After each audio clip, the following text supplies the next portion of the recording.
Bien, buenas tardes, buenos días, buenas noches, depende de qué lugar del planeta usted nos está viendo. Claro. Saludos a la gente en Japón, estamos muy preocupados por el volcán Ontake que hizo erupción hace un mes más o menos. Saludos en japonés, por favor, para No. la gente de Japón. Saludos a los manifestantes de Hong Kong que están siendo reprimidos por las fuerzas policiales japonesas. ¿Ah, sí? Pues sí, Sí. va a haber un escándalo. Sí. Wow, no sabía. Sí. Pero qué raro, si los japoneses llegan tan mal con los chinos, ¿por qué los ayudarían? Porque Hong Kong ya depende de Japón. No, po. Hong Kong es como una ex colonia británica. Que ahora. ¿De quién dependí? ¿Aló? Y el protectorado que lo tiene es japonés. ¿En serio? ¿En Ah, serio? no sabía eso. Pues sí. Ah, con razón hay tantos hongkoneses en Japón. Bueno, en fin. Eso explica todo, ya. Por eso la gente de Hong Kong no dice que es de China, sino que dice que es de Hong Kong, ¿sabían eso? Sí, por supuesto, Y en las Olimpiadas salieron con una bandera Haití, ¿no? claro. Ya, Wow. bien. Bueno, en fin. Bueno. Aprendimos muchas cosas hoy. Ya. Bien, estamos de vuelta, este es un curso de sociología. No de relaciones internacionales. Estamos muy próximos a comprender el mundo, pero todavía nos falta. Así que necesitamos más material teórico para poder comprender la magnitud de las cosas que están pasando y por eso estamos aquí. Estamos aquí y la clase anterior la abandonamos en el momento preciso en que estuvimos viendo a Habermas, Bourdieu fundamentalmente, para poder mostrar sus perspectivas teóricas sobre la cultura. Y no olvidar a Jeffrey Alexander. Y vimos también a Jeffrey Alexander. Los últimos que vimos fueron a Bourdieu y Habermas, por eso los mencioné. Pero efectivamente vimos a Jeffrey Alexander, que lo vimos a través de Carlos, y esta vez le toca... Ha preparado algo, de hecho. Tiene algo pensado, visto. ¿Ya? Nos va a deleitar con una pequeña pieza musical. De Francisco. Bueno. Déjenme afinar el violín. Perfecto. No es necesario, tú siempre andas afinado, Francisco. Francisco nos ha preparado dos cosas. Es cierto. Por un lado, nos va a referir a una antropóloga que es muy útil para los sociólogos. Y luego nos va a referir a una socióloga muy útil para los antropólogos.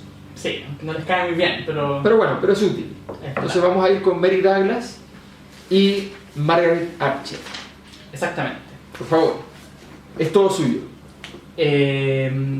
Aprovechando... Y después de eso, no se lo pierdan. Teoría crítica. ¡Ah! Para usted. Abajo, sí. Y es... Pronto. Pronto. Teoría crítica. Sí, podríamos tener un... ¿Cómo se llama esa cosa? Entre las mil y una noches y Fatma Gul. Claro, teoría crítica. ¿Qué culpa tiene Horkheimer? Excelente. En fin. Y un adorno. Chistes ñoños. Bueno, sí. Ya se podrán reír cuando aprendan teoría crítica. En fin, efectivamente, saliendo desde Bourdieu, que fue con lo que cerramos la clase anterior, vamos a entrar en efectivamente una antropóloga, si mal no recuerdo, británica. No estoy 100% seguro, pero sí sé por lo menos que su trabajo lo hizo En Inglaterra. en Inglaterra. Puede ser norteamericana. Claro. Puede ser neerlandesa. Anglosajona, digamos. Y Puede muy ser irlandesa. Puede ser jamaicana. Claro, quién sabe. Pero su nombre indica que más o menos es anglosajona. Mary Douglas, ella trabaja una mezcla interesante, o podríamos decir que es como heredera del paradigma estructuralista. Estructuralista le hace desde Lévi-Strauss. De la misma forma que Bourdieu, eso es importante, no lo mencionamos, pero Bourdieu es bastante tributario a la tradición levi-straussiana. De hecho, tiene un libro que se llama El sentido práctico, que se dedica básicamente a criticar a Lévi-Strauss.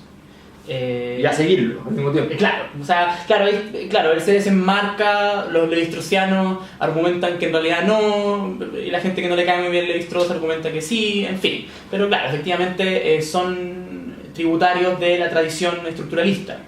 Yo digo que yo leí ese libro sin saber el conflicto y cuando lo leí dije, esto es puro Lévi-Strauss. Ese fue mi comentario Sí, personal. bueno, claro, lo que pasa es que en el fondo la distinción que hace Bourdieu en el libro comenta que efectivamente los sujetos pueden moverse dentro de esa estructura, que se supone que Lévi-Strauss No estaría dispuesto a creer una cosa así. Claro, pero después otros dicen que en realidad Lévi-Strauss nunca se refiere mucho a la gente, siendo concreto, entonces nunca Sí. sabe muy bien qué opinaba sobre la gente. Sí, sí. Pero bueno, saliendo de la polémica, es importante entonces saber que venimos de ese influjo teórico, ¿no es cierto? De estructuralismo, post-estructuralismo, digamos. Claro, el postestructuralismo todavía no, o sea, ya estaba en términos de años, ya estaba en escena hace hartos años. Este libro, si no recuerdo, es de los 80, el que vamos a analizar ahora. El postestructuralismo, podemos decir que nace con Derrida, entre Deleuze y Derrida por los años 60, pero como siempre pasa con la gente que se llama post algo, nunca le gusta que le digan post esa cosa. Entonces los postestructuralistas, los gringos les pusieron postestructuralistas bastantes años después de que habían hecho su teoría y nunca se han mucho identificado con el rótulo. Entonces, Pero tampoco tienen un nombre que ofrecer. no, nada, o sea, es que no les gustan los nombres, pues si las definiciones no las aceptan, en fin, es una Hay teoría... significantes pasivos. Es claro. Poco hizo algunos esfuerzos por ponerse nombre. Sí, bueno, de hecho tiene un libro que se llama ¿Qué es usted, profesor Foucault? Ya lo vi. Y donde él explica qué carajo es, qué carajo hace. Es un misterio para todos. El libro es muy caro además, pero ya no lo he leído todavía. Wow. Solo he visto el título. ¿Y a dónde está? Lo venden en la librería. Vamos inmediatamente. Y sale Foucault así como, hola. Sí, Monólogo. era un arqueólogo del saber. Un arqueólogo del saber. Un arqueólogo del saber. Los arqueólogos todavía se preguntan ¿Qué es? ¿Qué es eso, digamos? Los verdaderos arqueólogos, pero bueno, eso es otro problema. Pero bueno, estamos disvariando. Entremos en Melíodas. Bueno, Melíodas, como les dije, es una antropóloga que tiene una serie de trabajos sobre, como vamos a analizar ahora en este libro, bueno, este es un fragmento de un libro que se llama Ensayos sobre el buen gusto. O sea, se llama Estilos de pensar, Ensayos sobre el buen gusto. ¿Ya? Es un muy buen libro, se los recomiendo mucho. Y vamos a analizar particularmente el capítulo 2, ¿ya? La elección entre lo somático y lo espiritual, algunas preferencias médicas, donde ella, como dice el nombre, digamos, del libro, y en este en concreto el nombre del texto, se dedica a analizar un poco, y en la misma línea de Bourdieu, el problema del gusto. ¿Ya? Bourdieu ya lo había analizado en la distinción, esto lo hablamos en la clase anterior, donde se relacionó variables, ¿no es cierto?, socioestructurales, por decirlo de alguna forma, o estas formas de Los capital, capitales, claro, con la construcción de un hábitus que llevaría a la gente a consumir determinados tipos de cosas. Y a tener un tipo de gusto que explicase esas formas de consumo. Claro, Douglas diría yo que lleva esta teoría un poco más lejos, pero al mismo tiempo le da un giro más culturalista. Ella no habla de capitales, vamos a verlo en más detalle, pero no habla de capitales distintos, sino que se casa un poco más con la cultura y habla de culturas distintas, de entorno. Ella entonces busca explicar el consumo, y de hecho entre Bourdieu y Douglas inician una corriente que hoy en día se conoce como consumo cultural, que es un fenómeno de estudio que se usa mucho en el marketing, pero también se ocupa en investigaciones, digamos, para generar teorías de estructura social o teorías de grupos sociales. Se usa mucho la teoría, una mezcla entre Bourdieu y Douglas. Douglas entonces habla de culturas distintas y diría yo que lleva un poco la teoría de Bourdieu más lejos, porque ella dice: aquí hay solo 4 grandes culturas que están en disputa siempre. Entonces, el espacio social del que habla Bourdieu aparece también en Douglas, aparece, ella no le llama espacio social, pero aparece como simplemente este espacio, ¿no es cierto?, que se disputan las 4 formas de cultura, que vamos a ver cuáles son. Para ella cultura, para aclarar ese punto inmediatamente, al menos en este texto, dice la teoría cultural que aplicaré parte de cuestiones referentes a la solidaridad. La cultura es el modo en que la gente convive. O sea, en el fondo para ella cultura es conformación de comunidad, que va a ser un tema muy común en la antropología. La antropología en general, para hablar de cultura, generalmente habla de la noción de comunidad. Para la antropología tradicional la comunidad era muy simple, porque era un grupo de personas que estaban efectivamente aisladas, sin comunicar, que hablaban un idioma distinto al de la otra comunidad que estaba al lado, y eran grupos de 40 personas, o 200 personas, o 500 personas, pero era una cosa acotada. Cuando la antropología tuvo que volver a las sociedades modernas por una serie de transformaciones, que ya las vimos el semestre pasado, básicamente empezó la idea de, bueno, ¿qué es la comunidad en la sociedad moderna en el fondo? Y se puede hablar de comunidad. Entonces los conceptos de cultura y comunidad empiezan a, entre comillas, aparecerse, y la cultura aparece como este principio de convivencia, ¿no es cierto?, como dice, cuestiones de solidaridad, donde la solidaridad en el fondo siempre evoca, ¿no es cierto?, cooperación o rechazo. ¿Sí? Que es muy interesante que finalmente los antropólogos retomen de alguna manera también este concepto de comunidad, que de alguna manera al inicio del semestre habíamos revisado justamente la diferencia entre comunidad y sociedad. Interesante cómo los antropólogos de alguna manera revitalizan esa discusión, volviendo al concepto de comunidad. Esto es la primera distinción importante en las ciencias sociales, además. Claro, o sea, específicamente con Ferdinand Tönnies, Claro, que hace la distinción. Y también es muy interesante que retome el concepto de solidaridad, y en términos durkheimianos específicamente, ¿o? Ella no lo dice, pero efectivamente si uno analiza, de hecho tengo la notita aquí, dice, ¿es durkheimiana? Si me lo pregunta, porque ella no lo... Quiere tener un encuentro espiritual normalmente. Piensan las mismas cosas. Solidaridad tipo Don Francisco, digamos. No. Ella no lo dice, pero efectivamente la solidaridad en Douglas aparece bastante a la manera de Durkheim. O por lo menos aparece como un principio de cooperación como lo entienden los lingüistas. Que también es un poco como lo entiende Durkheim, ¿no? La idea de que no es ser bueno con el otro, sino que solidaridad es estar dispuesto a colaborar con otro en función de una interacción social. ¿Sabe?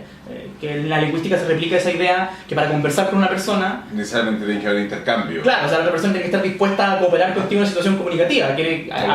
Incluso para decirse cosas horribles. Claro, o sea, tiene que responder, tiene que hacer...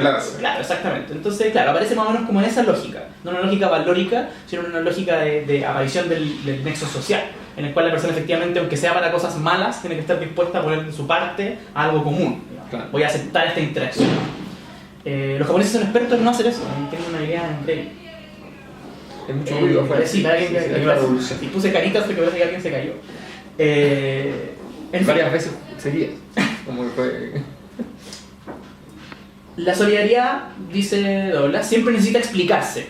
Supongo, dice la autora, que la armonía social de largo plazo es más difícil de lograr que la de corto plazo. En el fondo está diciendo aquí que no hay que partir de la base de que la solidaridad existe, per se, digamos, sino que se parte al revés, se parte de la idea de que no existe y que para que, como vemos que efectivamente ocurre, tenemos que tener un principio que la explique. Y que este principio además es difícil de lograr, o sea, que la solidaridad en una sociedad no aparece por sí sola. Y en ese sentido plantea que la antropología médica, bueno, en particular habla de la antropología médica porque es lo que trata en este texto, debe interesarse por el modo en que se invoca a la salud a fin de promover colaboración o promover repudio. ¿Ya? Que este es más o menos el principio de solidaridad explicado, operacionalizado. Son las cosas que llaman a la gente a cooperar, pero al mismo tiempo las cosas que llaman a la gente a rechazar. Que si también tomamos de nuevo a Durkheim, se parece mucho a la idea de sagrado y profano. Claro. Lo sagrado en este contexto invitaría a la cooperación, a formar parte, mientras que lo profano invitaría al rechazo. O sea, se deja fuera de los márgenes de solidaridad. Es una teoría bastante potente porque en el fondo te dice para que en una sociedad haya principio de cooperación siempre va a haber algo rechazado. Siempre va a haber algo que sea profano, digamos. Ya sea un alguien, un sujeto o una cosa, una acción, un lugar, un lugar prohibido, una edificación sagrada, o sea, bueno, profana y otra sagrada, siempre va a haber esa distinción, digamos. Cuestión que es muy propia digamos, de las cárceles, ¿no? Y de los delincuentes. Por ejemplo, ella no se refiere particularmente a ese tema, pero efectivamente es una forma de entenderlo. Y en ese sentido, entonces, habla al mismo tiempo de la inculpación y la exclusión, o las pautas de responsabilidad que le llama. O sea, en una sociedad, dice ella, lo que hay que estudiar es cómo son las pautas de responsabilidad, quién se responsabiliza de las cosas. En este contexto, ella habla de las enfermedades.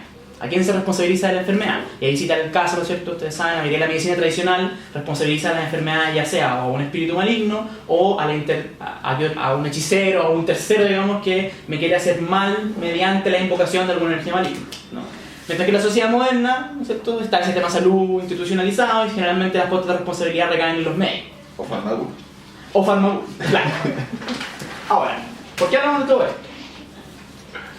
Y esto es lo interesante.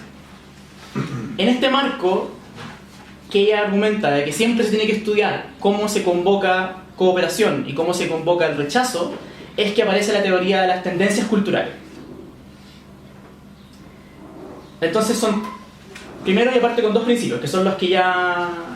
O sea, perdón, con un principio, que es el que ya mencionamos. La responsabilidad como el contexto de la solidaridad comunitaria, ¿ya?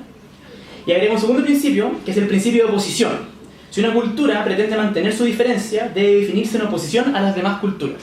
Y aquí voy a leer el párrafo, un poquito largo, pero me parece que es la clave, digamos, para entender a Douglas y por qué yo creo que en el fondo lleva la teoría de Bourdieu bastante más lejos.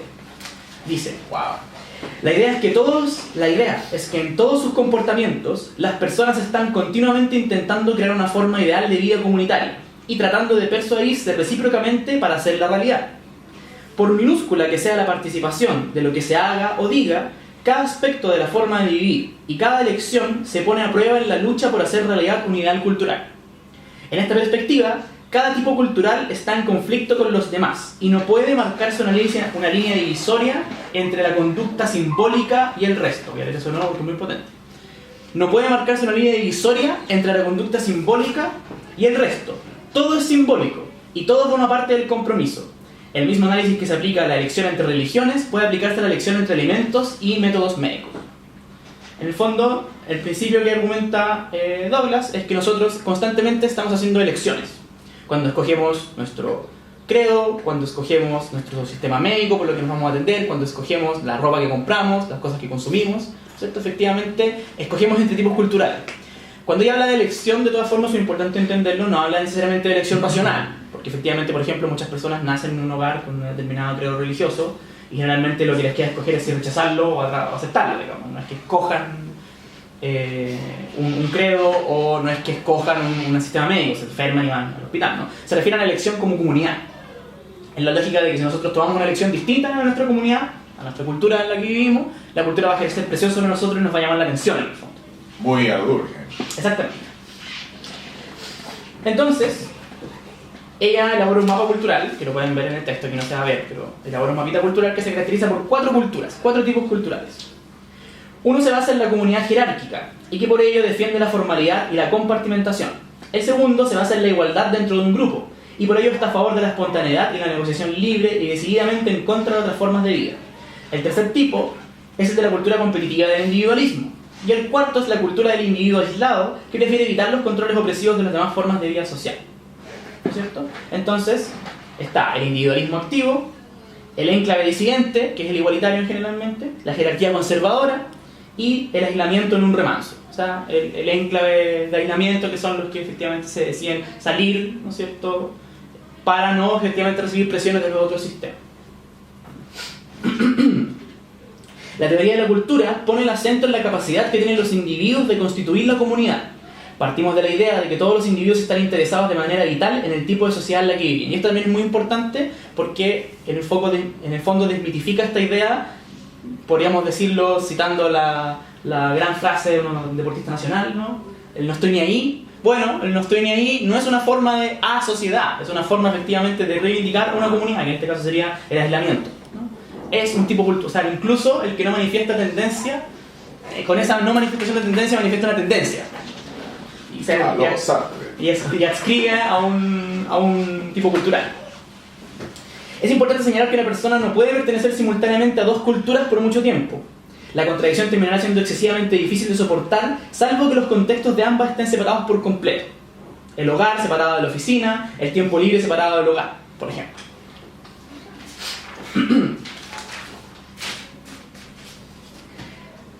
En esa lógica, ¿no es cierto?, la teoría, eso sí, y esto es importante decirlo, no es determinista. Las presiones culturales no obligan a nadie a elegir un camino u otro. Ni siquiera supone que la gente sabe lo que quiere, pero sí supone que las personas saben lo que no quieren y que son realistas en relación con sus oportunidades. Y esto es muy importante. Ella después, bueno, en este mismo libro tiene un capítulo que analiza el consumo de vestuario y habla de que efectivamente lo importante para entender las preferencias culturales nunca es la preferencia declarada, sino que la preferencia, o sea, declarada como afirmativa, ¿no? Me gusta esto, quiero consumir esto. Sino las preferencias negativas, o sea, lo que uno rechaza por oposición, digamos, configura un poco lo que uno es, por decirlo de alguna forma, o la tendencia cultural a la que pertenece. Muy estructuralista. Sí, efectivamente. En ese sentido ella es muy, muy, muy estructuralista. Y en ese sentido, entonces, y para cerrar el episodio de Douglas, ¿no es cierto?, ella dice que el mapa cultural se puede organizar, digamos, en 2 diagonales. Como es un mapa de 4, se puede hacer, ¿no es cierto?, 2 diagonales, donde está la diagonal positiva, que es la diagonal que acepta la autoridad, que sería, ¿no es cierto?, los individualistas competitivos y las jerarquías conservadoras. Ambos adscriben al orden imperante, adscriben a las instituciones o al sistema social, a la estructura social construida. Los jerárquicos lo hacen por conservadores, los individualistas lo hacen porque con eso obtienen prebendas, o sea, adscribiendo al sistema que está, pueden ir progresando en él, digamos. Te dan premios. Exactamente. Mientras que la diagonal, aparte que mientras no influya, mientras el sistema no bloquee su capacidad de competir, digamos, no le importa.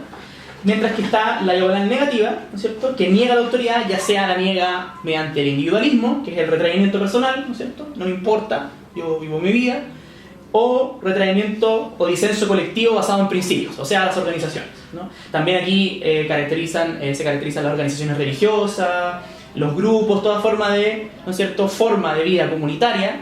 Los Amish son como el ejemplo más típico, o sea, no típico, pero más, ¿no es cierto?, claro, ¿no es cierto?, esta comunidad en Estados Unidos que escoge no vivir con tecnología, ¿no es cierto?, se retira del mundo moderno y trata de hacer todo lo más relativo posible, y lo más tecnológico que tienen, creo que tienen como teléfono a 70 kilómetros de la comunidad por si hay una emergencia o algo así, tienen un teléfono, y eso es como lo único que tienen de ciencia, digamos. o de tecnología moderna, no tienen electricidad, etcétera, etcétera. Ellos escogen, ¿no es cierto?, y se reúnen para ello, rechazar la autoridad, y bueno, con la autoridad ya se refiere no solamente a la autoridad como directa, sino se refiere al orden estructural imperante. O sea, son como hippies. Algunos, pues, hay de todo. Hay hippies, están los Amish, que no son hippies. Son muy radicales. Claro, hay más radicales o menos radicales. La característica de este tipo cultural es que es organizado en vez y que comparte, es una comunidad que comparte valores versus los individualistas, digamos, que no se organizan, no se juntan. Bueno, en el libro hay muchos ejemplos, no vamos a entrar a discutir cada uno de ellos, pero lo interesante de los tipos culturales entonces es que es una teoría más estructurada que la de Bourdieu, en mi opinión. Tiene similitudes importantes, pero la de Bourdieu igual se basa en posiciones que se alteran más. Para ella, en estos 4 tipos culturales está agotado el problema. Por supuesto, son bien amplias la definición de cada uno, si nos fijamos bien, no es una cosa como que en cada tipo cultural caben muchos tipos de personas, es cierto. Pero sí, efectivamente, para ella la cosa es básicamente, a medida que tú vas rechazando cosas, por lo tanto, adscribiendo otras cosas, te vas clasificando en un tipo cultural y la sociedad completa en todos sus ámbitos, y por eso la cita que leí es muy importante, porque ella no separa entre conductas reales y conductas simbólicas, no separa entre discurso y práctica, no separa, todo es un continuo simbólico. O sea, ella no separa entre lo que efectivamente la persona compra con la plata y lo que la persona opina de lo que compra, de lo que opina de las compras en general. Para ella todo es un continuo y un compromiso simbólico constante con el tipo cultural al que uno adscribe. Y en ese sentido, entonces, ella puede explicar conductas como si tú te atiendes en un hospital o vas a atenderte con terapia de flores de Bach o con imposición de manos, o etcétera, etcétera. Explicar que tú compres ropa en el Líder o compres ropa en una boutique o compres ropa en la ropa usada o en la ropa americana, ¿no es cierto? Puede explicar que tú comas, seas vegetariano o te preocupes por los animales, seas ecologista. Todas esas cosas se pueden explicar por el mismo esquema. O sea, es un giro simbólico. Efectivamente. Bueno, de hecho la teoría de Douglas efectivamente es de la corriente como el giro simbólico sumado a la teoría de las prácticas, digamos. Entra como en esa, junto con Ortner, que es otro antropólogo importante de la misma línea. En los años 80, ¿cierto?, empiezan a elaborar teoría de las prácticas desde la teoría simbólica. Ok. Muy bien, Francisco. Pero Eso no es. termina ahí tu labor. Hay más. Necesitamos ahora que nos digas cosas de otra mujer. Es verdad. No, esa mujer no. No, esa mujer no. Pero si es ella, ¿no? Ah, sí, Margaret, sí. Sí, Margarita. Margarita Archer. Archer. Sí, es importante esto. Me preguntaron otra vez si ella era la persona que te decía la dama de hierro. No. No es ella. No. Esa es Thatcher. Thatcher. ¿Te parece? Tiene una teoría social muy interesante. Sí, efectivamente. La sociedad no No existe. existe. Claro, efectivamente sería complicado que ella fuera socióloga porque Margaret Thatcher cree que la sociedad no existe. Solo existen los individuos. Encontré la entrevista donde ella lo dijo. ¿Ah, sí? ¿En serio? Hay una página fantástica que se llama margaretthatcher.com.uk. Oh, excelente. Una página perfecta. Pero Por supuesto, perfecta, como, sí, pero- como Margaret. No, una cosa impresionante. Con todas las entrevistas que ella concedió en su vida, En serio. transcrita y con los derechos de autor respetados a todos los periodistas correspondientes. El archivo, fecha, todo. Y ahí está la frase completa. Wow. Hermosísima. En mi próximo libro usted la puede ver por un módico precio. Puede entrar ahí a Margaret Thatcher. Claro, Margaret Thatcher. Que es un poquito más conservadora que Margaret Archer, que también es bastante conservadora, pero seamos Sí, pero justos. seamos justos. Margaret Thatcher fue la persona más conservadora del siglo XX. O sea, digamos que ella era el conservadurismo. Sí, Sí, bueno. sí. Margaret Defendió a Thatcher. Pinochet en Londres, hay que decirlo. Es verdad, de hecho eran como amigos, ¿no? No, ella respetaba mucho a Pinochet porque había sido Chile un país muy colaborador y ella cuando tenía amigos de colaboración consideraba que después había que mantener esa relación. Ella no conocía a Pinochet antes de la ayuda de Chile a Inglaterra para la guerra de las Malvinas, pero después de eso estableció una relación como corresponde, Claro. regaló unos barquitos, ¿ya? Nos dio unas armas y unas cuentitas. le dio unas cuentas y el señor podía hacer algunos negocios incluso relacionados con el mismo ítem. Ah, muy bien. Sí, bueno, gente británica, es Sí. gente seria, ¿no? Sí. También como nota de color hay una canción de Morrissey dedicada justamente Ah, sí, a es verdad, Thatcher. qué buena canción esa. Sí, sí, sí. Bueno, esa es la dama de hierro. Esta- Margaret Archer, que igual la confusión es comprensible, se parecen mucho los Sí. nombres. Margaret Archer es una socióloga encargada de asuntos culturales del Vaticano en los años 90, creo que hasta el año 2000. Sí, Estuvo la encargada. dama de hielo. Claro, efectivamente. De hecho, aquí tenemos algunos datos, me puedo hacer el torpeo. A ver. Es profesora de Sociología de la Universidad de Warwick. Entre otras obras ha publicado Conflicto Social y Cambio Educacional en Inglaterra y Francia. Esto es interesante. Los volúmenes editados de Europa Contemporánea, su obra de mayor aliento hasta la fecha es bla bla bla bla bla, 800 páginas, no hay muchas cosas en verdad. Pero bueno, en fin, es una socióloga encargada de, tuvo, ¿no es cierto?, encargada de Centros Culturales del Vaticano, y el libro que vamos a revisar y que tienen que revisar también para el curso es Cultura y Teoría Social. ¿Ya? Capítulo 1, yo voy a hablar un poco más de el prefacio, porque efectivamente es donde ella profundiza más en lo que se va a tratar la obra completa, más que efectivamente en lo particular del capítulo 1. Archer, como contexto, Archer es una socióloga bien en particular porque ella se propone una cosa que no es menor. Ella se propone, bueno, como se propuso en su época Bourdieu, ¿no es cierto?, como se propuso en su época Giddens, ¿no es cierto?, entre otros autores, se propone solucionar el problema eterno que ya hemos revisado varias veces, que es el problema entre la agencia y la estructura. También, desde la sociología de Talcott Parsons, aparece como el problema de la integración social y la integración sistémica, ¿no es cierto? Y ella argumenta, ¿no es cierto?, y en este libro, se lo leen completo, digamos, en este libro ella hace una recolección minuciosa de todas las teorías sociales que han existido hasta la época que se publicó, que han intentado resolver este problema, y las clasifica en 3 tipos. Tendencia, teorías de... y usa una palabra muy rara que en inglés se usa más, en español se usa muy poco, de hecho no tiene traducción, la tradujeron entre comillas mal, ¿ya? Es la palabra conflation, que lo tradujeron en español como conflación. Wow, qué raro. Porque no había una forma de traducirlo y básicamente entre comillas se inventó una palabra.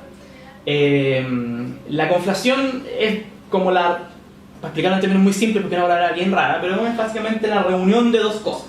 El conflicto y la inflación. Claro. La conflación. Es como la convergencia. Claro, pero tiene una distinción analítica, filosófica muy mañosa con el término convergencia y por eso nunca lo pudieron traducir y dejaron como conflación. Pero no vamos a explicarlo en detalle porque no es tan necesario que lo comprendan, digamos, y es complejo, ¿no? Lo importante es que clasifica las teorías en conflación ascendente, conflación descendente y conflación central. ¿Qué significa esto? Las teorías de conflación ascendente plantean de que efectivamente solo existen individuos y los individuos, ¿no es cierto?, construyen la sociedad mediante sus prácticas. ¿Ya? Esto es Margaret Thatcher, digamos, ¿no? Y teoría de la elección racional. Exacto, teoría de la elección racional. La idea de que, y esto es una cosa que van a decir los antropólogos, la idea de que se creer que la mente supera la cultura.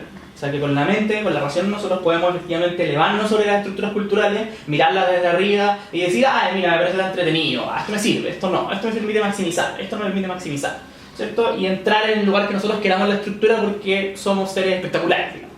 ¿Ya? Deshistorizando, digamos, el concepto mismo de racionalidad. O sea, y aparte es curiosa esa postura porque, por ejemplo, Hayek es el primero en plantear que los individuos son muy miserables y muy limitados. Entonces, al mismo tiempo que dice eso, decir que podemos superar todas las estructuras culturales es una cosa un poco extraña. Saludos a Hayek. Pero bueno. Sí.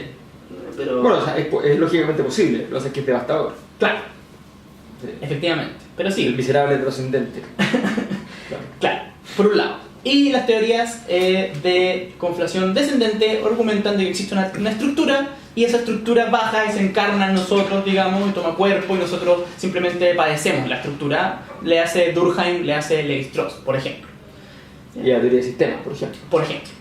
Y las de conflación central, que es lo interesante, donde está clasificado entre otros, están clasificados muchos, pero entre otros está Bourdieu, que ya lo vimos, ¿no es cierto? Porque Bourdieu, como comentó el profesor en la clase pasada, intentó resolver el problema de la agencia de la estructura no distinguiendo agencia de la estructura, porque en el hábitus estaban las dos cosas. Volvamos a la bella definición, por favor, Francisco. Hábitus es aquella estructura estructurada que es estructurante.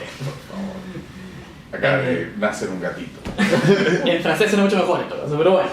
Efectivamente... Siempre prometes idiomas que no vas a decir.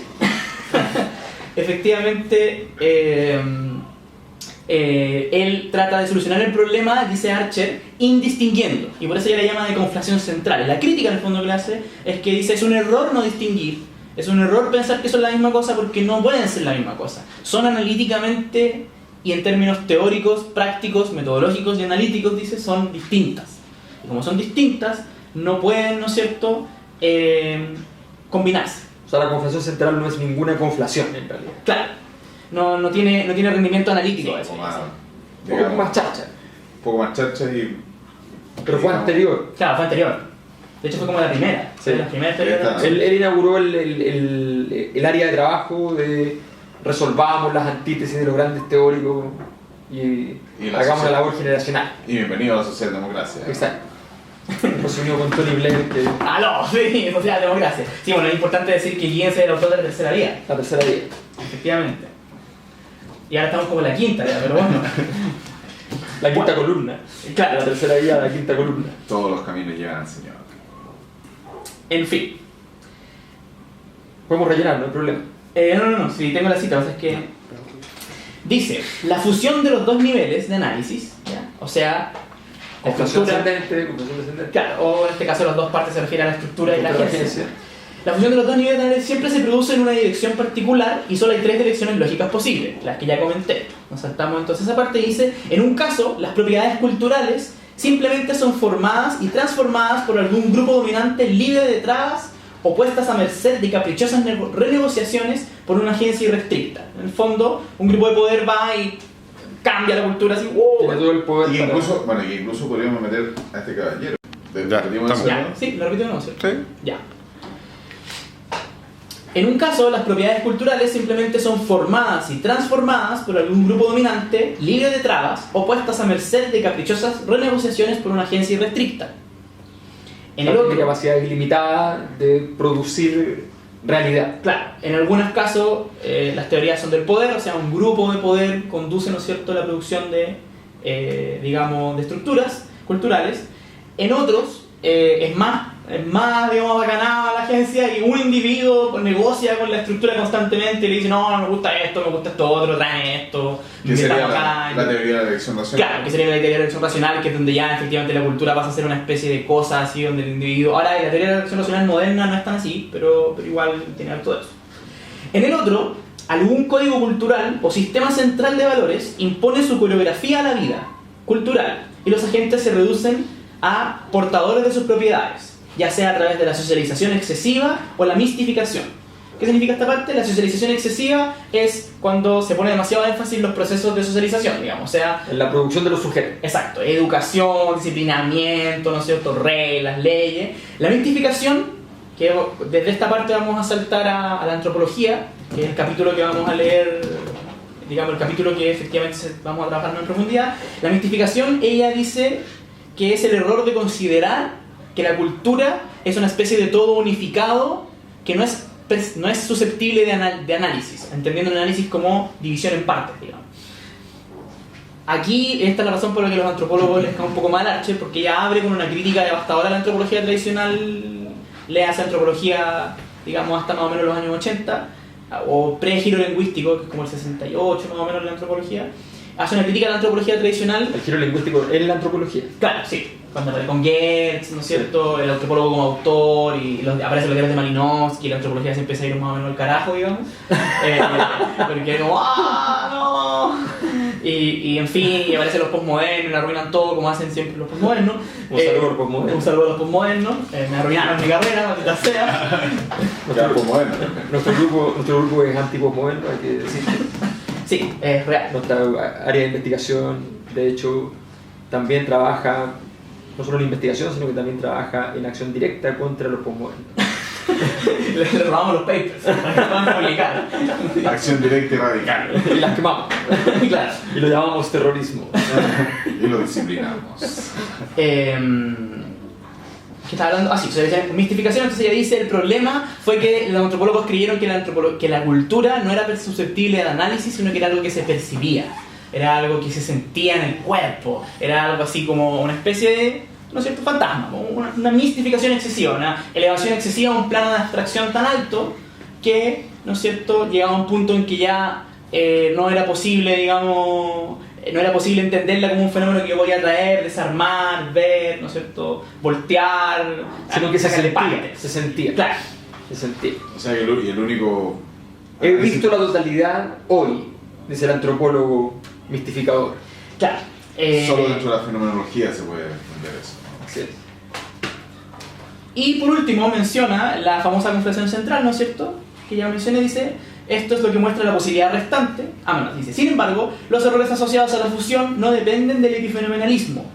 o de quitar vitalidad a un aspecto de la vida social, ya sea en el dominio estructural o en el cultural. Esto es lo que muestra la posibilidad restante, a saber, la fusión central, en la que la edición se produce en el medio. Lo que pasa en este caso es que se niega autonomía tanto a las partes como a la gente, cosa que tiene precisamente el mismo efecto de excluir todo examen de su juego recíproco, ¿ya? O sea, ¿cuál es el argumento? El problema de las dos anteriores, cuando uno es más fuerte que el otro, es que se excluye la posibilidad de ver cómo interactúan, porque uno determina al otro. Entonces la interacción no es tal, sino que es unidireccional, ¿no? Mientras que en la conflación central, para Archer, ocurre el mismo problema lógico. No podemos analizar cómo dos cosas interactúan entre sí si consideramos que esas dos cosas son lo mismo, digamos. No podemos, entonces se pierde lo que ya llama el juego de la interacción entre, ¿no es cierto?, la agencia y la estructura, que es vital para entender, ¿no es cierto?, su relación y es vital para poder analizar. Puesto que la intimidad de la constitución recíproca equivale a una verdadera edición de los dos elementos que no pueden desligarse, con lo que sus influencias mutuas no pueden deshacerse. Y este argumento es importante. Es muy dialéctica su teoría, en el fondo. La idea principal en Archer es que la estructura constituye a la agencia y la agencia constituye a la estructura y ninguna de las dos se puede entender sin la otra, digamos. Y en esa lógica, entonces, para entrar, digamos, en lo que es cultura, la cultura, ¿no es cierto?, es constituida por la sociedad y la sociedad es constituida por la cultura y una de las cosas no se puede entender sin la otra, digamos. Y en este sentido ella retoma la famosa distinción que ya mencionamos varias veces entre integración social y integración sistémica. Y se pregunta entonces, ¿por qué no se puede analizar el problema de la cultura y la agencia? O sea, dice, tradicionalmente se ha analizado el problema de la agencia y la estructura, ¿cierto? Hasta ahora hemos trabajado con eso. ¿Por qué no analizar entonces el problema, la cultura? Y aquí lo dice una parte, la cultura es como el pariente pobre de la estructura. Se le ha dedicado mucho trabajo a la estructura, no a la estructura levi-straussiana, quiero aclarar eso de inmediato, se refiere a la estructura de los sociólogos, digamos. Claro, la estructura social. La estructura social. La distribución de recursos. Exacto, la distribución de recursos, la estructura de clase, la estructura de estamento, la distribución del poder. Máximo más. Marx y Weber. Claro, básicamente que ya hemos visto en los clásicos, o sea, piensen, cuando hablamos de estructura, piensen en los clásicos de sociología. La estructura se le ha dedicado mucho análisis y a la cultura hay muy poco. ¿Por qué hay muy poco? Y aquí es donde le pega el palo a los antropólogos, porque los antropólogos nos convencieron que la cultura era un todo unificado. Y que por lo tanto no había ninguna necesidad de hacer análisis estructural de la cultura, porque era un pack que venía listo, digamos, y tú solamente lo podías ocupar como una herramienta para explicar cosas. Así que hay un profesor tuyo en la universidad que están esperando este momento para reprobarte en tu tesis. Pero sí lo que dice Archer. Perdón. Ya, Las opiniones vertidas en este programa son de responsabilidad del autor. De Archer. Te lo dijiste con una pasión que pensé que era algo que tú pensabas, pero no. No, para nada. Para nada, ya, perfecto. De hecho, para ser completamente transparente, cuando la leí por primera vez estaba muy de acuerdo con ella, cuando la leí por segunda vez, para preparar esta clase, ya no estoy tan de acuerdo con ella. Y le pusiste unos papelitos diciendo, no estoy de acuerdo, Margaret. Sí, es verdad, puse unos papelitos así como, no, qué malas son tus ideas.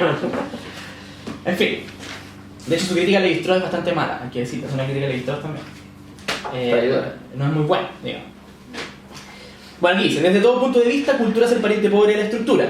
En esencia, la noción de que las culturas están estructuradas es infrecuentemente rara. Es un poco mala la traducción ahí, pero bueno. Fuera del estructuralismo, en vez de diferentes estructuras culturales, hay incesantes diferencias culturales. ¿Ya? Y ahí empieza, ¿no es cierto?, a entrar en la crítica que ya he mencionado. Una de las falacias más arraigadas de las ciencias sociales es el supuesto de un alto grado de consistencia en las interpretaciones producidas por las unidades societales. Esto es una cita de otro autor, que por supuesto no es antropólogo, en el fondo dice que existe este mito de que efectivamente la cultura tiene coherencia interna, que las personas tienen un discurso articulado que no tiene contradicciones. Aquí hay que decir que Douglas se equivoca, dejarlo claro. Muchos antropólogos saben, y para muchos antropólogos la inconsistencia cultural no es un tema, digamos, ese es el punto. ¿Dijiste Douglas? Ah, sí, dije Douglas, tuvo un lapsus, porque de hecho sí también digo. Estamos hablando de Archer. Sí. Archer se equivoca en esto, se equivoca al considerar que todos los antropólogos opinan de que la cultura no tiene inconsistencia, digamos. Lo que pasa es que efectivamente ella cita a antropólogos bastante tradicionales, digamos. Y de hecho es muy extraña esta parte del texto porque efectivamente... Pero el canon antropológico más o menos es ese. Claro, o sea, el canon del siglo XIX en la antropología efectivamente es ese. que las unidades culturales eran todos integrados, donde efectivamente se buscaba eliminar la contradicción. De hecho, la cultura sería un mecanismo de reducir contradicción, ¿no es cierto? Cuando hay contradicciones, la cultura como que lo arregla con algún mito. Complejo. Que es un poco lo que parece el Levi-Strauss, ¿no? De hecho, por eso le hace la crítica a Levi-Strauss. Pero Levi-Strauss plantea que los mitos son formas de solucionar contradicciones, como uno puede nacer de dos, por ejemplo. Weber también, la institucionalidad sacerdotal, por ejemplo, Efectivamente. sobre contradicciones. Entonces, O la reducción de complejidad, la teoría del sistema. entre otras muchas otras teorías. Entonces, Sí. efectivamente, ella se dedica a criticar Esa visión. esa visión y decir, no, la cultura no tiene esa característica y es igual que la estructura, porque dice la estructura es totalmente contradictoria. O sea, hay grupos de poder que se golpean entre sí, hay grupos de intereses que se golpean entre sí, ¿no es cierto? Habermas dice, la cultura es la sutura simbólica de la fractura material. ¡Wow! Chan. Bien, nos vamos. Terminó hasta acá. Bueno, sí, quedé un poco sorprendido. ¡Wow! Jaime. Dice, Haciendo poesía.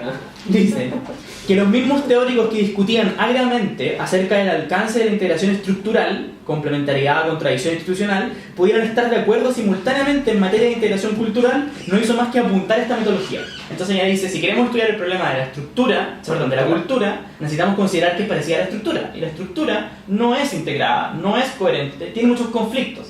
Todos los teóricos estaban de acuerdo en esto, pero al mismo tiempo todos estaban de acuerdo a los daños. En el fondo reconoce que la estructura social tiene muchos problemas, pero la cultura Los soluciones. los soluciona, digamos. Ella está en contra de esta visión, eso es lo importante, digamos, que se entiende. Los orígenes más cercanos y poderosos del mito de la cultura, ¿no es cierto?, unificada, son sin duda herencia de la antropología. ¿Ya? Y aquí empieza empieza a hablar de Ruth Benedict, habla de Kreber, Malinowski, Mary Douglas, en fin. ¿Ya? No vamos a profundizar en eso porque son autores que hemos visto bastante poco, así que no se va a entender. Después critica el estructuralismo y critica el marxismo. Critica a todos, básicamente. El enfoque antropológico convencional, argumenta, de la cultura contenía de hecho dos ramas distintas dentro del concepto. La noción de un patrón cultural, con una unidad subyacente y una coherencia fundamental, y la noción de acción uniforme, identificada con la anterior, o sea, con el patrón cultural, y derivada de ella para producir una hegemonía social. Y aquí viene la parte importante. Ella dice, lo que le pasó a la gente, no solo a los antropólogos, hay que decir a los historiadores, y critica otras disciplinas, los lingüistas también, ¿no es cierto?, es que confundieron dos cosas. Confundieron una cosa que se llama consistencia lógica, que es el grado de compatibilidad interna entre los componentes de la cultura, ¿ya? O sea, cómo se llevan entre sí las distintas partes del sistema cultural, y el consenso causal, que le llaman, que es el grado de uniformidad social producido por la imposición de la cultura por un conjunto de personas a otros. El primer punto, dice, o sea, la consistencia lógica, se refiere a la consistencia de nuestros intentos de imponer un orden ideacional al caos de la experiencia. O sea, pasan cosas. Esto es como Levi-Strauss. Los primeros sujetos del mundo, digamos, vieron que pasaban cosas. ¿Cierto? Pasaban y no podían ordenarlas. Entonces crearon... Cosas abrumadoras. Claro. Fenómenos naturales, desastres, nacimientos, asesinatos, etc. Entonces, crearon un orden de ideas para explicarlas. Los mitos. Bicicleta. Los relatos míticos, ¿no es cierto? Los relatos míticos que explican y solucionan contradicciones. ¿Por qué hay frío y calor? ¿Por qué hay día y noche? Son contradicciones que son muy simples y que nosotros las tenemos bastante internalizadas, pero se supone que para los primeros habitantes del planeta Tierra, digamos, no era tan fácil, digamos. ¿Por qué yo podía ver hasta el cerro de allá y ahora ya no puedo ver? No veo nada, de hecho, está oscuro, digamos. Bueno, la principal proposición aquí formulada es que ambos son lógica y empíricamente distintos, y de allí que puedan variar independiente el uno del otro. No dije el otro, se me olvidó. Bueno, lo primero es el orden de las ideas, ¿cierto? El segundo, que es el consenso causal, alude al éxito de los intentos de ordenar a otras personas. O sea, no generar un orden de ideas, sino que efectivamente hacer que las personas se comporten según este orden de ideas. La consistencia lógica es una propiedad del mundo de las ideas. El consenso causal es una propiedad de las personas. Y aquí sí que leo la cita que había leído antes. La principal proposición aquí formulada es que ambos son lógica y empíricamente distintos, y de allí que puedan variar independientemente el uno del otro. Y esta es la parte interesante. Hay que decir que la distinción en Archer, en mi opinión personal, es una distinción que ella la hace de forma muy ordenada. pero no es una distinción que no exista en la antropología clásica. O sea, si uno lee a Rivers, por ejemplo, Rivers es un antropólogo del siglo XIX, si mal no recuerdo, sí, creo que más no recuerdo, del siglo XIX, que es muy particular porque él es como muy adelantado a su época, hay que decirlo también. Si uno lee sus etnografías, son bastante distintas a la etnografía del antropólogo inglés promedio. No obstante, ya existe el principio, digamos, de contradicción entre el orden de las ideas y el orden de las prácticas. Todo antropólogo que va a terreno sabe, digamos, que los sujetos tienen un discurso sobre su cultura y una práctica distinta al discurso que tienen sobre su cultura. De hecho, de ahí viene la investigación de sentido práctico, por ejemplo, en Bourdieu. O sea, Bourdieu ya dijo, ¿no es cierto?, que en el sentido práctico las personas tenían determinadas prohibiciones con las que tenían que trabajar, pero dentro de esas prohibiciones se movían, ¿no es cierto?, para generar un poco mecanismos intermedios, ¿no?, con el tema del parentesco principalmente. Un texto, por cierto, muy complejo y muy aburrido. En ese sentido, Archer lo que hace es ordenar esta distinción, pero no la inaugura, en mi opinión. Pero de todas formas es interesante, lo que sí agrega, al ordenarla, permite hacer una cosa que antes no se hacía, que es entender cómo pueden variar estas variables de forma independiente. Las relaciones de poder son un elemento causal en la construcción del consenso cultural, y lejos de garantizar una conformidad de conducta no problemática, pueden originar desde una aceptación ritualista hasta un franco rechazo a la cultura impuesta, ¿ya? Y en ese sentido, y para cerrar, porque después ya viene una parte histórica que no tiene que ver mucho con la teoría, en el fondo ella argumenta que podemos tener perfectamente una sociedad donde el consenso causal sea muy alto, las personas efectivamente se comporten según se espera de ellos en su cultura, donde la desviación cultural y de patrones se castigue muchísimo, pero donde la coherencia interna del sistema cultural sea muy baja. Las ideas están en contradicción. No hay interpretación clara para determinados espacios de ideas. Al mismo tiempo, podemos tener una cultura donde la integración, ¿no es cierto?, la consistencia lógica sea muy alta. El sistema cultural, las religiones, por ejemplo, donde está todo muy bien cuidado para ser consistente y se genera un aparato de producción ideológica para ser consistente, ¿no es cierto?, pero el consenso causal sea muy bajo. Quiere decir, las personas no se comporten para nada como se supone que se espera que lo haga según la estructura de la cultura. Y esta variación, ¿no es cierto?, genera que la cultura como tal, como un principio de sociedad, funcione como una estructura social. O sea, funcione con contradicciones internas, funcione con principios de poder que articulan núcleos de coherencia que pueden estar en contradicción con otros núcleos de coherencia, y se pueda estudiar, ¿no es cierto?, el problema de la agencia y la estructura sin fundir una en la otra. Más o menos el argumento. O sea, en el fondo es emergente un poder sobre lo simbólico. Aparece la posibilidad de un poder que comande lo simbólico y que lo simbólico no sea simplemente el proceso de representación que nosotros solemos referir. Para referir al respecto, hay una obra muy importante, reciente, pero un clásico ya. Una investigación que vinculó temas de estructura social con cultura. Irónicamente está hecha en Chile. Por investigadores muy exitosos. Dos de los cuales están en esta mesa. ¿Ya? Esta obra emblemática, ¿ya?, apaisada, ¿ya?, lindos colores, fotografías, ¿ya?, ver, observar, ¿ya?, dibujos, en fin. Este libro, El Chile Profundo, lo vamos a explicar brevemente para ustedes. ¡Wow! Por los propios autores, ¿qué más pueden pedir? A ver, como hemos visto, en general cuando uno habla de temas de cultura, no habla demasiado de lo que pasa con los temas de estructura. No obstante, en muchos autores está el problema de vincularlos teóricamente. Este libro tiene una ambición mucho más pedestre, que no es vincularlos teóricamente, sino que es investigar empíricamente cómo se relacionan los temas de estructura con los temas de cultura. Y en particular, el tema más importante de la estructura, que son los temas de desigualdad.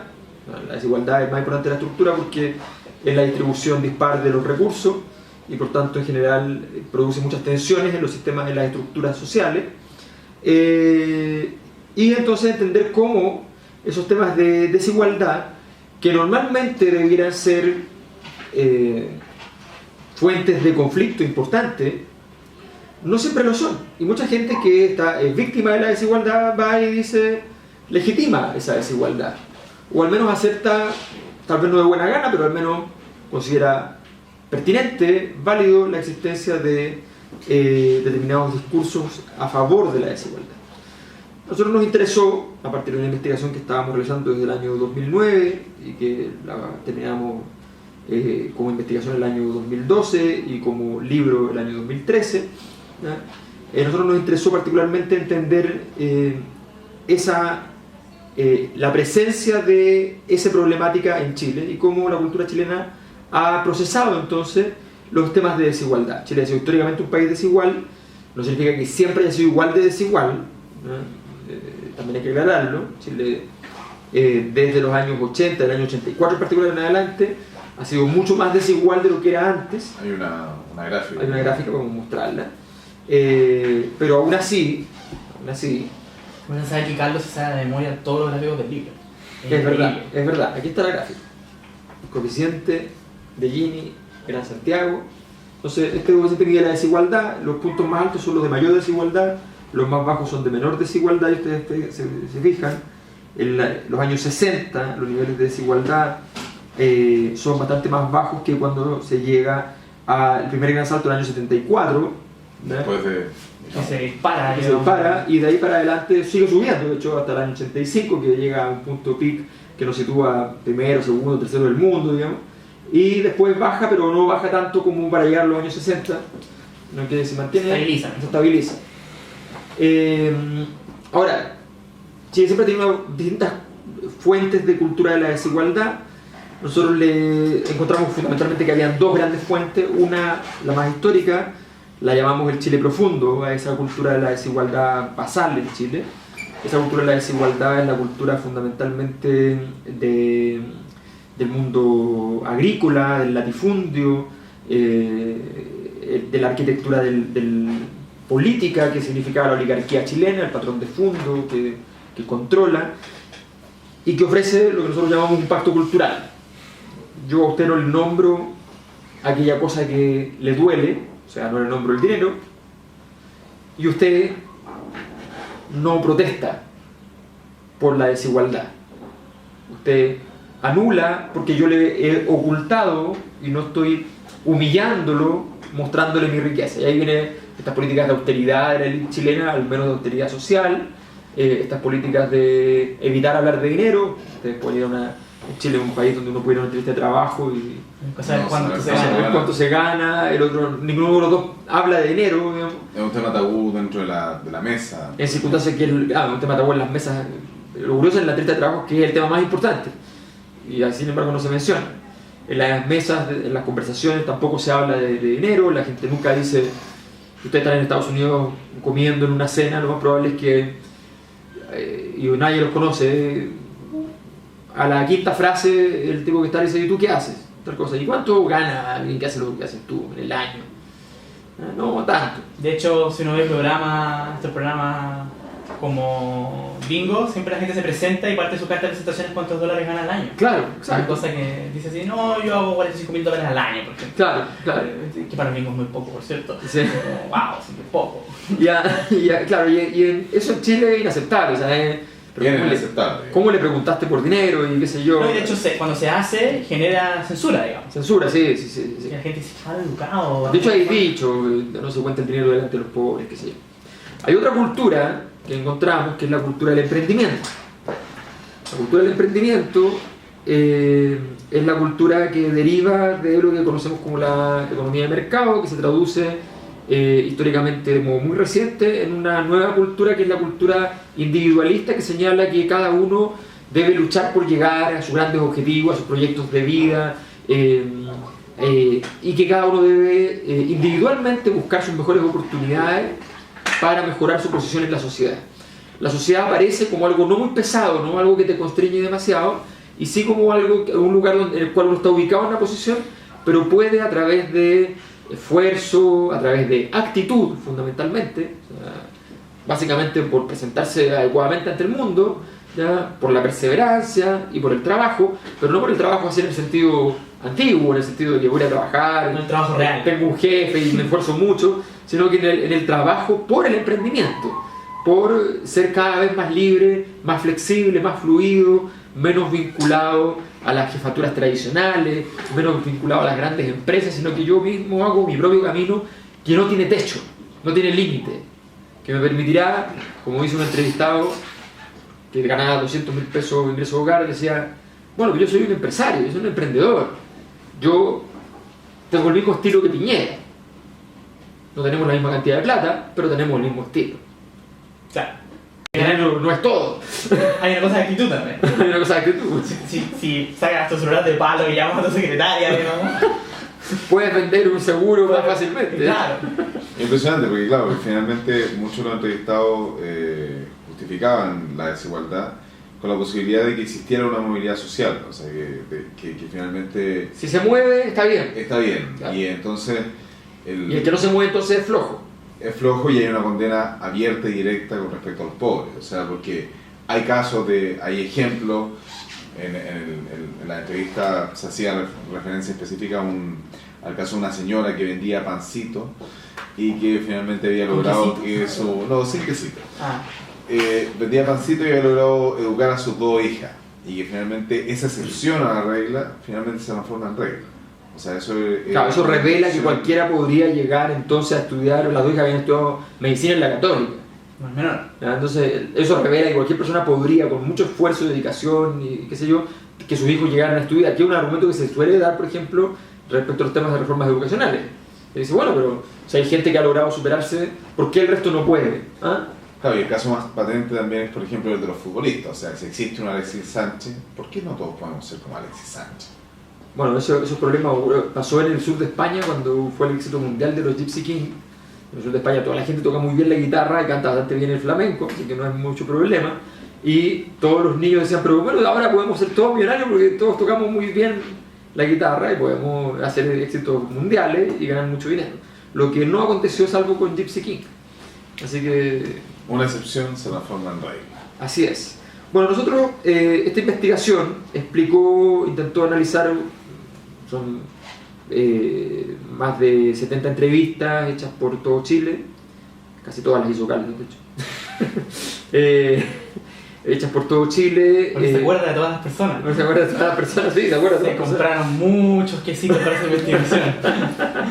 Carlos lleva muertos quesitos, así decía. Bueno, le damos regalo a la gente, por supuesto. Claro, no quieren funcionar los quesitos, digamos. Exactamente, le damos regalo y teníamos... se hicieron muchas entrevistas, esas entrevistas luego se transcribieron, luego se transformaron luego se fueron analizando los fragmentos y se fue construyendo entonces cada uno de estos cúmulos que llamamos matrices culturales o modelos culturales que representan distintos momentos de la historia de Chile. Un momento fundamental de la oligarquía, al principio el poder oligárquico, el latifundio, eso con la reforma agraria se destruye, y después el poder, el nuevo poder político y económico que es el de la burguesía, el empresariado, que se traduce también en su forma cultural específica, que va a ser esta cultura del emprendimiento. La primera, una cultura relativamente colectivista, muy jerárquica pero colectivista.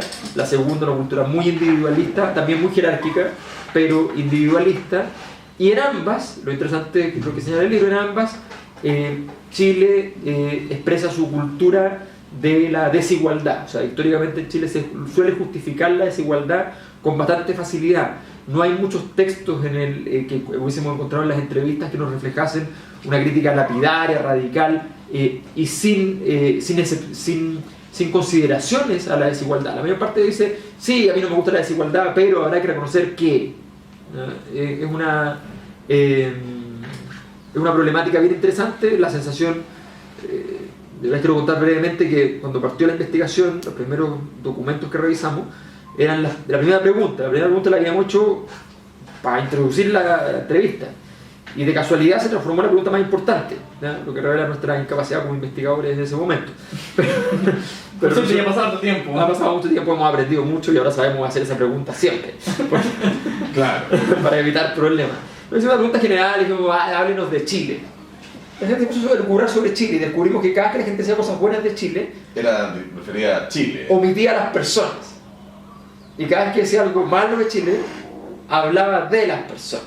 De los chilenos. Claro. Entonces, el mejor Chile es el Chile vacío. El Chile vacío, claro. El Chile donde hay naturaleza hermosa, rica, minerales. Pero que también donde hay, por ejemplo, ciertos valores como la amabilidad. Claro, pero son personas, son claro, valores. que están por sobre las personas. O hay herencias, por ejemplo, las grandes instituciones forjadas por nuestros ancestros. Eso es un clásico. Padres fundadores de la civilización. Claro, pero eso no son los chilenos, son los padres fundadores. Y los chilenos todos los días se encargan en el fondo de... La mayoría eran chilenos. No, hay que decirlo, argentinos, venezolanos, sí, de hecho la gente se le olvida que el 90%... hijos bastardos de irlandeses. Claro. Hay que decir que no o es... sea que el padre de la patria es un hijo bastardo. Sí, claro. Sí, y el padre de las instituciones es venezolano. Así es. Andrés Bello es venezolano. Andrés Bello es venezolano, sí. Bueno, y el chileno, el que había chileno, a propósito de mala imagen del... El que era chileno, que era mortal, era un pirata. Era un tipo que estaba buscando cómo hacerse cargo de las concesiones del tabaco y otros negocios a través de la institucionalidad. Es verdad. Bueno. Es el padre de la institucionalidad. Bueno, felizmente nunca hemos tenido ningún líder político que se le parezca después. Y que le encantaba además la fiesta, digamos. Sí, lo que yo llamaba el peso de la noche, un modo muy elegante. Sí. Bueno, pero es muy interesante que efectivamente está esta idea de que lo humano, los humanos, los chilenos, las personas, de alguna manera todos los días infligen heridas a esta herencia fantástica, formidable que nos dio Dios, la naturaleza, nuestros padres fundadores, en fin, y que nosotros a través de nuestra flojera, nuestra irresponsabilidad, nuestra corrupción, nuestro desorden, nuestra misma desigualdad, que es planteada como una problemática también, herimos radicalmente aquello. Nos faltaban mandarines. Nos faltaban mandarines, nos faltaban mandarinas y mandarines. mandarinas y mandarines. Quiero hacer una última alusión. Encontramos una cosa que es muy interesante, que es la explicación, que está relacionada con esto que acabo de decir, a este dicho muy interesante, muy extraño que tenemos los chilenos, que nunca nos cuestionamos, que es el dicho sacarse la mugre. Los chilenos, cuando dicen que van a trabajar, dicen que se van a sacar la mugre. O cuando ha trabajado mucho. O cuando trabajaba me saqué la mugre. Una cosa bastante Y extraña. sacaba la mugre para salir adelante. Me sacaba la mugre para salir adelante, ¿qué te crees tú después? Bueno, entonces, ¿por qué sacarse la mugre? Y claro, nos encontramos con que la mayor parte de los chilenos, precisamente esto que estábamos explicando, en que los pecados están cometidos por los mismos chilenos y no por las condiciones en las que habitan, que tenemos buen clima, buena naturaleza, riqueza material y mineral, arbolitos, qué sé yo, pescaditos, tenemos de todo, ¿ya? Bueno, quesito, tenemos la idea de que nosotros somos los pecadores que no hemos sido capaces de aprovechar todos estos dones para multiplicarlos, y lo que hemos hecho es sencillamente destruirlos. Esa idea que de alguna manera se articula además ideológicamente, se traduce también en política, en una serie de consideraciones, pero esa idea, esa simbolización, nosotros la llamamos el pecado económico. O sea, en sociología se habla de los dioses desde el punto de vista de los sistemas de valores. La economía es un sistema de valores. Entonces uno podría decir el dios económico, ¿ya? No está siendo satisfecho por los chilenos. Los chilenos le dan muchas cosas para producir y los chilenos no producen, dice la mitología de los mismos chilenos sobre Chile. Y como no producen, entonces son pecadores. ¿Y cómo simboliza el catolicismo el pecado? Como la mancha, la mugre, la mácula, la suciedad. ¿Y cómo se limpia el pecado? Hay que sacar la mancha, hay que sacar la mugre, hay que hacer algún rito que limpie. Por ejemplo, la comunión. Por eso compre el no auspiciados por... Como decía Marcelo Cachureo, el rito. Se ritualiza finalmente toda la vida económica. Y ese rito fundamental es sacarse la mugre, que es trabajar, pero no solo trabajar, sino que además mantener la casa limpia, ser ordenado, andar bien vestido, no bien vestido en el sentido así glamoroso, incluso al contrario, austeramente, pero adecuado, que no haya mucha diferencia en el vestuario de uno y otro. De hecho, la gente usa mucho ese tipo de distinción. Era bien decente. Era limpio, era limpio. momento, no era estaba limpio. De hecho, los chilenos no usamos pobre para referir a gente pobre. Usamos pobre para referir a gente pobre que se comporta de acuerdo a sus instintos, tiene escasa separación con la tierra, con el polvo, ¿ya? Y que tiene una conducta un poco, entonces, animal. O sea, hay una idea de que si uno tiene poco dinero, pero uno es limpio y es trabajador, uno es pobre, es de clase media. ¿Ya? Entonces, por eso la mayor parte de los chilenos se declara clase media. 80%. Sí, el 80% de los chilenos se declaran clase media. También tenemos el gráfico por aquí. Y el otro 20% no vive en Chile. El 8% no sabe ni no sabe. Y también los ricos, para no ofender, también se declaran. Claro, dicen clase media alta realmente. Como, clase media alta. el propio expresidente Piñera, que decía, yo soy... ¿En qué categoría se pondría usted? Ahí está el gráfico. ¿no? 81% clase media. El naranjito muy grande es la clase media. Tenemos una entrevista muy buena donde un tipo dice, un tipo que tiene mucho dinero, con teoría política. La teoría de Tenaza. No, un tipo que está parado en su oficina y dice, con dinero, Carlos, con dinero, no con ingresos razonables, con dinero. Tipo que tiene varios millones de dólares, logramos entrevistarlo entre el grupo de los ricos, digo, y dijo, bueno, esta es mi oficina, dijo. Aquí yo tengo un Mata, un cuadro. Mata. Roberto Mata. ¿Ya? Aquí tengo un Guayasamín. Un cuadro. ¿Ya? Otro cuadro. Claro, pero eso a mí no me define. Yo soy de clase media. Excelente. ¿Un Mata cuánto costará? Costará 1 o 2 millones de dólares dependiendo del Mata. ¿Ya? Ah, un Mata original, supongo. Sí, original. Un Se Guayasamín. Mata, se le va a hablar. Un Guayasamín costará otros 2 millones de dólares. ¿Ya? O sea, 1.000 millones de pesos. O sea, 1.000 millones de pesos. O sea, tenemos 2.000 millones de pesos en 2 cuadros en la oficina. Solo en la Entonces, oficina. 2.000 millones de pesos. Y dice, pero yo no soy. Dice que la dotación biblioteca que vale 8.000 millones de pesos. O de dólares, de dólares. No, ya empezamos con problemas de economía, por Dios. Así, ¿cómo es posible? Verdad. Bueno. Un número parecido. Y también investigamos, en todo caso, pusimos alguna atención a la resistencia, la aparición de resistencia a las culturas de la desigualdad en Chile, que tienen que ver con las culturas de protesta, las culturas que van y ponen en entredicho estas culturas. Pero bueno, esto ustedes lo pueden revisar y tendrán que revisar porque tienen que hacer informes para nuestro curso en una próxima ocasión, porque ya estamos terminando, ¿no? ¿Qué hora es? No. Llevamos mucho rato. Wow. Sí. Es que en la teoría cultural hay tantas cosas. Y de nuevo nos queda pendiente la teoría crítica. Sí, es que. Aun cuando es muy crítica. Se hace esperar. Se hace esperar. Se demoró 2000 años para llegar a nosotros. Exactamente. Y entonces se hace esperar. Me gustaría hacer un último... Por favor, adelante, Carlos, por supuesto. Que justamente lo interesante del enfoque que nosotros le tratamos de dar al libro es justamente plantear en un caso particular que la cultura no se puede entender únicamente como algo que está acá en las nubes, como un epifenómeno, sino que efectivamente si bien está contenido con respecto a una serie de determinaciones materiales, genera también una serie de decisiones en las personas que es fundamental atender. Y en específico me gustaría hacer un ejemplo con respecto a un concepto que nosotros pudimos elaborar a partir de la entrevista, que es el yo del futuro. O sea, que específicamente refiere a la imagen que tienen los chilenos con respecto a lo que van a hacer en muy poco tiempo. Específicamente, lo vimos muy bien en las entrevistas, pero lo pudimos bosquejar a través de una pregunta muy simple, que era: ¿cuánto va a ganar usted o a qué clase usted va a pertenecer en 10 años más? Y la mayoría de los chilenos, o sea, era impresionante porque pensaban que en 10 años más, finalmente los chilenos iban a ser el doble de lo que son ahora. O sea, que si pertenecían a una clase, iban a ser dos clases más arriba. Wow. Ahí está el gráfico.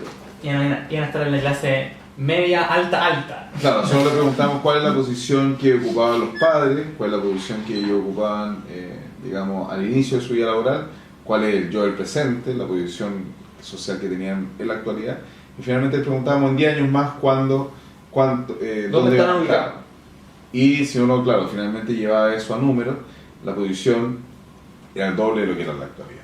O sea, que podría significar que iba a ganar 2 veces más, o que iba a ser 2 veces más Más ancho. más alto, más rubio. Más rubio, con los ojos rubios y con... Los Entonces, ojos no son rubios, Carlos. es impresionante. Estoy haciendo una referencia Sí. cultismo.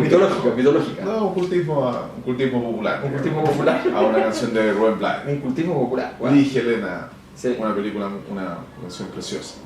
Entonces, lo interesante es cómo efectivamente ese tipo de percepciones, que pertenecen, digamos, a la cultura, que son parte de la ideología dominante, determinan, por ejemplo, patrones y conductas de endeudamiento. Si la gente piensa que va Claro. a ganar 10, o sea, a ganar 2 veces más en 10 años, nada más. Puedo contar a futuro con aquello Exacto. y puedo endeudarme. Y no podemos endeudar. Así que, Sí. endeudados todos, felices todos. Muy bien. Este libro es muy interesante realmente. Yo no he tenido ocasión de revisarlo.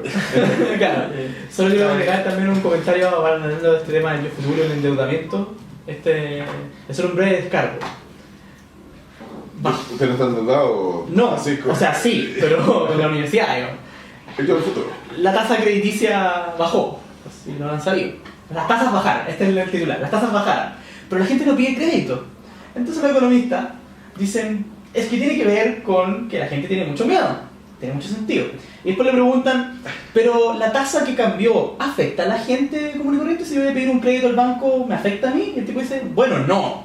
Estas son tasas interbancarias, no afectan a la gente. O sea, la tasa que bajó, No es una tasa que le importa a la gente. Exacto. Y por supuesto, el comportamiento de ellos no puede cambiar. Exacto. De todas formas, en algún momento la tasa interbancaria va a afectar a la gente, en unos años más, no tampoco, se demora, no tanto, pero se demora un tiempo.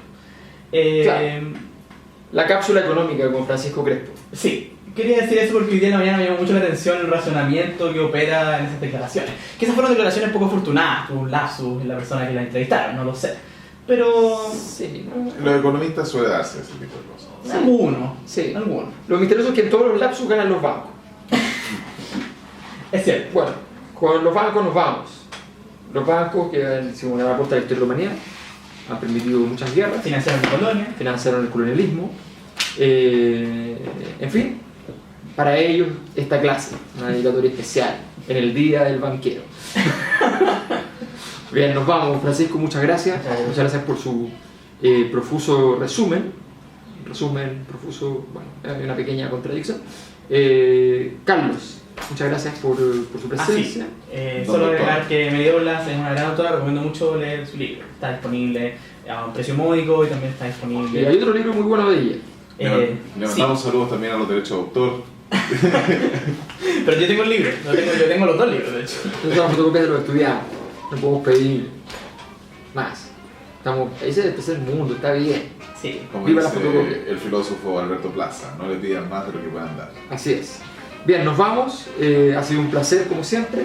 Y nos reencontramos entonces en la próxima clase para poder abordar, ahora sí, la teoría crítica, la industria cultural, partamos por ahí, y luego la teoría crítica en su totalidad.